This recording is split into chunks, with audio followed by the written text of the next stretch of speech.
اليوم أيها الأصدقاء سوف نتعلم كيف نصمم جدول يحتوي على ارتباط تشعبي لأسماء أوراق ورقة العمل.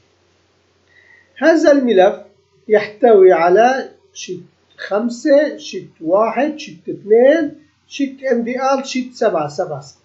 نلاحظ أن يوجد ورقة من هذا الملف اسمها IN تحتوي على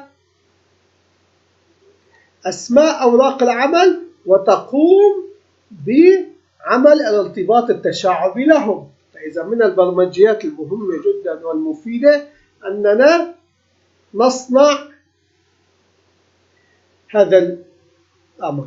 لنلاحظ عندما نضيف ورقة عمل اسمها رقم 3 ونطلب البرمجة، نلاحظ أنها تبرمجت IN جديدة، لأن هنا يوجد ديليت، يوجد حذف للIN القديم، وتم التصميم والتصفير.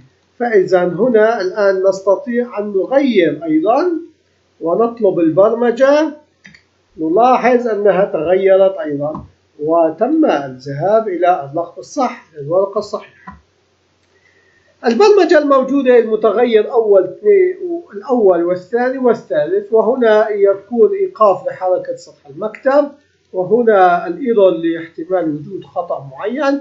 البرمجة تبدأ أننا سوف نحذف IN، الورقة التي اسمها IN تحذف لأننا سوف نصمم ورقة جديدة، وبهذه الحالة نطلب إضافة ورقة جديدة ونسميها IN، وبهذه الحالة الآي تأخذ متحول رقم إضافي زائد 1 زائد 1. هنا الخلية تقول أننا عندما نقف في 1 1 نكتب كلمة فهرسة، أما 1 2 1 3 1 4 إن هذه الخلايا سوف نكتب فيها كل الأوراق الموجودة في ملف العمل.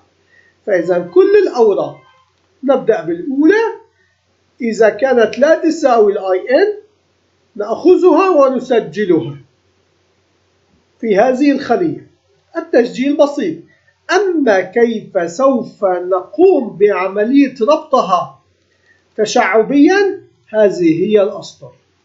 الأسطر البرمجية تقول أن المتغير ج يأخذ الاسم ويضم له إشارة التعجب ويضم له ما هو موجود بالA،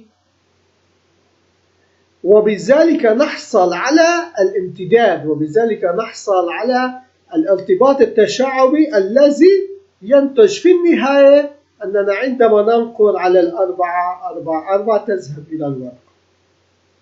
فإذا بالنكست نأخذ الورقة الثانية والورقة الثالثة والورقة الرابعة، لأن هنا الحلقة تقول أننا نأخذ كل أوراق العمل الموجودة في هذا الملف. فإذا الورقة الأولى تسجل كنص ثم تحول إلى ارتباط تشعبي بهذه الطريقة.